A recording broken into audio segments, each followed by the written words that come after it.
আসসালামু আলাইকুম। ILO skill 21 প্রজেক্টের পক্ষ থেকে সকলকে শুভেচ্ছা ও অভিনন্দন জানিয়ে শুরু করছি আজকের লেকচার। আশা করি সকলেই ভালো আছেন, সুস্থ আছেন। Occupation electrical installation and maintenance EIM NTPQF level 1 sector civil construction unit code CONEIM100112A।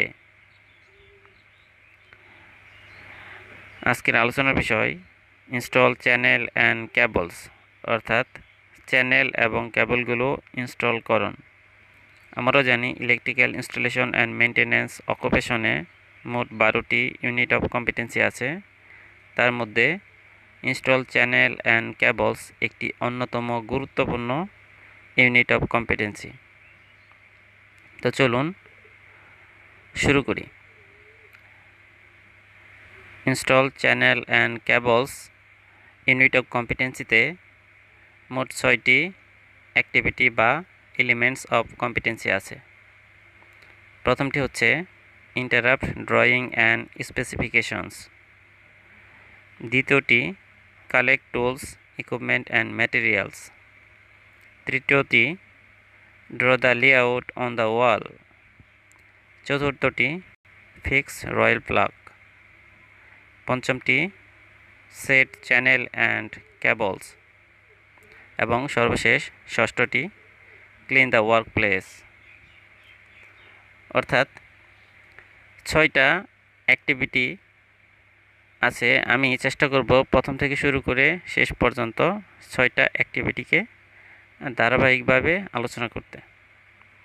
তো প্রথমেই ইন্টারাপ্ট ড্রয়িং অ্যান্ড স্পেসিফিকেশনস। এখানে একটা ফিগার দেওয়া আছে। এই ফিগারে একটা জাংশন বক্স, একটা সুইচ বোর্ড এবং একটা লোড পয়েন্ট বা একটি টার্মিনাল পয়েন্ট দেওয়া আছে। প্রথমেই কাজ করার আগে যে ড্রয়িংটা থাকবে সেটা অনুধাবন করতে হবে এবং এখানে কি কি দেওয়া আছে এগুলো সব ভালো করে বুঝতে হবে। যেমন এখানে একটা সুইচ বোর্ড, এই সুইচ বোর্ডে একটা সুইচ দেওয়া আছে। যে লোড টার্মিনাল দেওয়া আছে এখানে একটা টিউবলাইটের 2টা প্রান্ত, অর্থাৎ টার্মিনাল 1 এবং টার্মিনাল 2, কিন্তু একটা টিউবলাইট অর্থাৎ একটা লোড পয়েন্ট আছে। এখানে যে কেবলগুলো ইউজ করা হয়েছে সেগুলোর মধ্যে একটা লাল, অন্যটি কালো। তো লাল কেবল দ্বারা আসলে ফেস বোঝানো হয়েছে এবং কালোটা দ্বারা নিউট্রালকে বোঝানো হয়েছে। একটি সুইচ দ্বারা একটি লাইট, ব্যাপারটা যতটা সোজা আসলে তা না। এই ড্রয়িংয়ে যেখান দিয়ে লাইনটা টেনে টিউবলাইটে কানেকশন করা হয়েছে ঠিক সেখান দিয়েই লাইনটা টেনে কাজ করতে হবে। একটা সুইচ, একটা লাইট আমি মনের মতো ইচ্ছে মতো যে কোনো একটা জায়গায় লাগিয়ে যদি টিউবটা নিয়ন্ত্রণ করি তাহলে হবে না। ঠিক ডায়াগ্রাম অনুযায়ী আমাকে কাজ করতে হবে। নেক্সটে আরেকটা ডায়াগ্রাম আছে, আমি একটু ব্যাখ্যা করি। এটা একটি রুম ওয়ারিং ডায়াগ্রাম। এই ডায়াগ্রামে 2টা লোড পয়েন্ট আছে, একটি ফ্যান, অন্যটি লাইট। তো এই ডায়াগ্রামের একদম শুরুতে বাম পাশে ফিউজ ইউজ করা হয়েছে। তারপরেরটি ডান দিকে ইন্ডিকেটর, তার ডানে সকেট, তার ডানে 2টা সুইচ ইউজ করা হয়েছে। এখন কেউ যদি মনে করে আমি ফিউজটা না দিয়ে ফিউজের জায়গায় একটা সুইচ লাগিয়ে দেই এবং সুইচটা যেখানে ছিল সেখানে আমি ফিউজটা লাগিয়ে দিই, তাহলেও কিন্তু হবে, কিন্তু সেটা সঠিক কোনো কাজ হলো না। আপনি যখন একটি দেয়ালে ডায়াগ্রাম অনুযায়ী কাজ করবেন, 5 বছর পর সেটা যদি মেনটেনেন্স করার প্রয়োজন হয় তাহলে সেই ডায়াগ্রাম অনুযায়ী সে কাজ করার চেষ্টা করবে। কিন্তু আপনি যদি চেঞ্জ করে উল্টাভাবে লাগিয়ে রাখেন তাহলে সেটা সমস্যা তৈরি করবে। এই জন্যই যে কাজটাই আমরা করব সবসময় ড্রয়িং অনুযায়ী করব এবং এই ড্রয়িংয়ে কোন পয়েন্টের সাথে কোন তারটা কিভাবে লাগানো হয়েছে সেটা এখান থেকে ক্লিয়ার হইতে হবে। এখানে ফেজ তার লাল, নিউট্রাল কালো এবং আর্থ সবুজ কালার দ্বারা বোঝানো হয়েছে। কিন্তু যেহেতু এটা লাইটিং লোড, এই জন্য ওয়ারিংয়ে শুধু ফেজ এবং নিউট্রাল ব্যবহার করা হয়েছে। এবং ডান দিক থেকে মেইন লাইন ইনপুট দেখানো হয়েছে। এখানে একটা ইন্ডিকেটর ইউজ করা হয়েছে, যেটা একটা লোড হিসেবে কাজ করছে। তার সাথে একটা সকেট ইউজ করা হয়েছে, 2 পিন সকেট। এটাও একটা লোড পয়েন্ট। এই জন্য যেখানে লোড পয়েন্ট থাকবে সেখানেই ফেজ এবং নিউট্রাল ইউজ করতে হবে। এখানে যে ফিউজটা ইউজ করা হয়েছে, এটা আসলে লাইনের সাথে সিরিজে ইউজ করা হয়, কারণ এটি একটি প্রোটেক্টিভ ডিভাইস। তো প্রোটেক্টিভ ডিভাইস ফেজ তারের সাথে সিরিজে লাগাইতে হয়। ঠিক আমি যখন কাজ করব বা আপনারা যখন কাজ করবেন, অবশ্যই ড্রয়িং অনুযায়ী কাজ করতে হবে। তো এটি হলো আমাদের ড্রয়িং। এরপরেরটি collect tools, equipment and materials. যখন আমরা কাজ করতে যাব, অবশ্যই আমাদের প্রয়োজনীয় টুলস, ইকুইপমেন্ট এবং ম্যাটেরিয়ালস সংগ্রহ করতে হবে। যেমন এখানে দেওয়া আছে র materials, channel, screw, royal plug. একদম ডান পাশেরটা রয়েল প্লাগ, মাঝখানে স্ক্রু, বাম পাশেরটা চ্যানেল। এগুলো আমাদের কাজ করার সময় প্রয়োজন পড়ে, এগুলো ছাড়া সম্ভব না।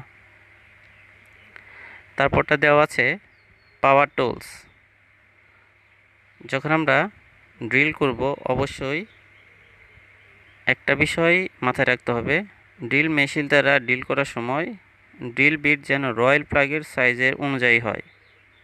তা না হলে রয়েল প্লাগ বের হয়ে আসবে বা ড্রিল করা ছিদ্রে নাও ঢুকতে পারে। এজন্য সবসময় রয়েল প্লাগের সাইজের অনুযায়ী আমাদের ড্রিল বিট ইউজ করতে হবে। তারপরটা আছে হ্যান্ড টুলস।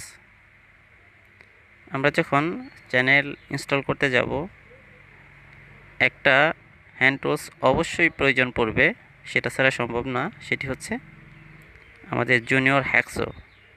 এই বাম পাশে আলাদাভাবে আমি বিষয়টা দেখাইছি।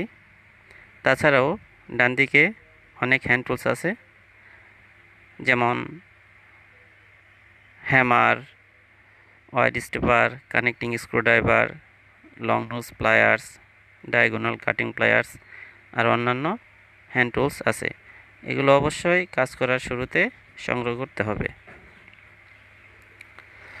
তারপরটি আছে draw the layout on the ওয়াল।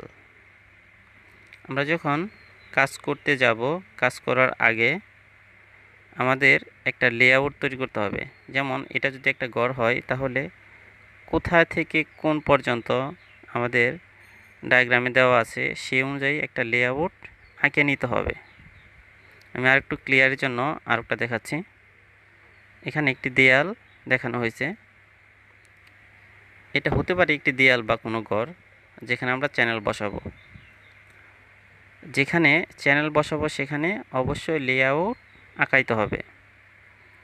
আঁকানো হয়ে গেলে তারপর থ্রেড বা ব্লো অর্থাৎ সুতা ও নীল ব্যবহার করে আমাদের ড্রিলিং পয়েন্ট যেগুলো আছে সেগুলো চিহ্নিত করতে হবে।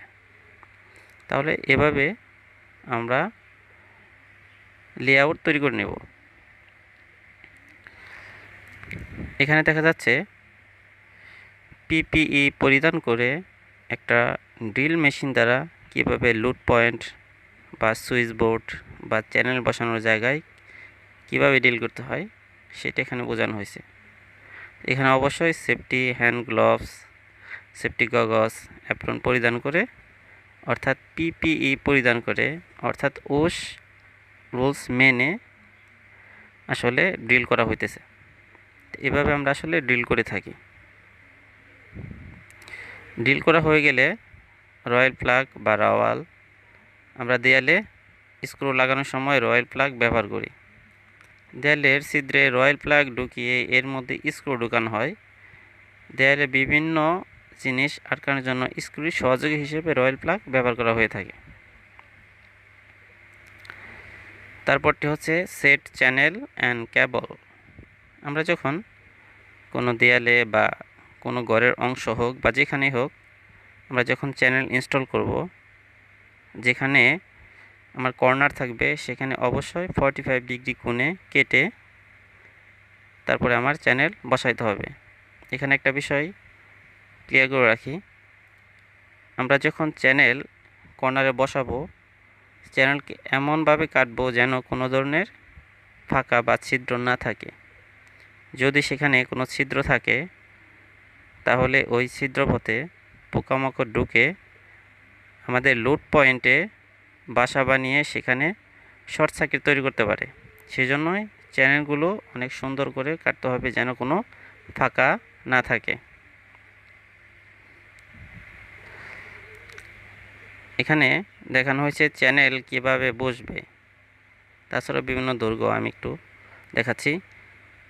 যে জিনিসটির ভিতর দিয়ে তার এক জায়গা থেকে আরেকটি জায়গায় নেওয়া হয় তাকে আসলে চ্যানেল বলে। প্লাস্টিকের তৈরি এই চ্যানেলের চার কোণা, এই চ্যানেলে দুইটি অংশ থাকে।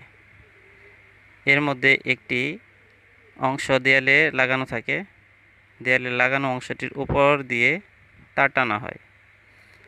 তারপর আরেকটি ঢাকনা হিসেবে চ্যানেলের উপর লাগানো হয়, অর্থাৎ একটি নিচের অংশ আর একটি উপরের অংশ।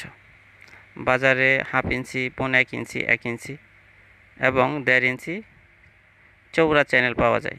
এগুলো লম্বায় 6 ফিট হয়ে থাকে। আমি চ্যানেলটা যদি সঠিকভাবে বসাই তাহলে দেখতে এরকম দেখাবে।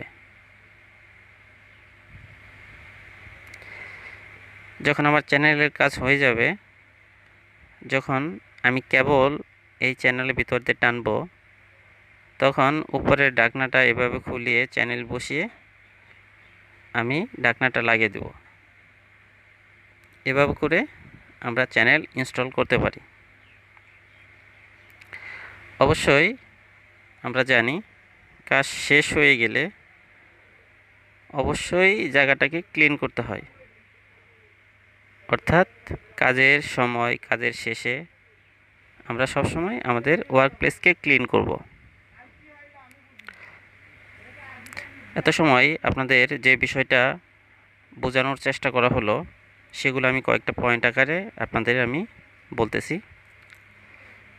প্রথমেই ড্রয়িং অনুধাবন করা, তারপর স্পেসিফিকেশন শিট দেখে প্রয়োজনীয় ইকুইপমেন্ট এবং ম্যাটেরিয়াল সংগ্রহ করা, কাজের আগে ড্রয়িং অনুযায়ী দেয়ালে লেআউট তৈরিকরণ, ড্রিল করে রয়েল প্লাগ বসানো এবং সর্বশেষ চ্যানেল সেটকরণ ইত্যাদি। এই কাজগুলো আমরা যখন করব অবশ্যই সঠিক রুলস এবং রেগুলেশন মেনে করব, যেন আমাদের কাজে স্কিল, নলেজ এবং অ্যাটিটিউড বিদ্যমান থাকে। প্রিয় প্রশিক্ষণার্থীবৃন্দ, আজকে টিউটোরিয়াল ক্লাস দেখে কি বুঝেননি তা নিজ ক্লাস স্যারকে জানাবেন, প্রশ্নের উত্তর প্রদান করা হবে।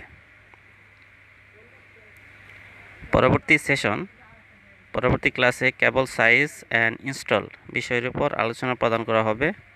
সবাই প্রস্তুত থাকবেন ইনশাল্লাহ। সকলে সুস্বাস্থ্য এবং দীর্ঘায়ু কামনা করে আজকে লেকচার এখানে শেষ করছি। সকলকে ধন্যবাদ। আল্লাহ হাফেজ।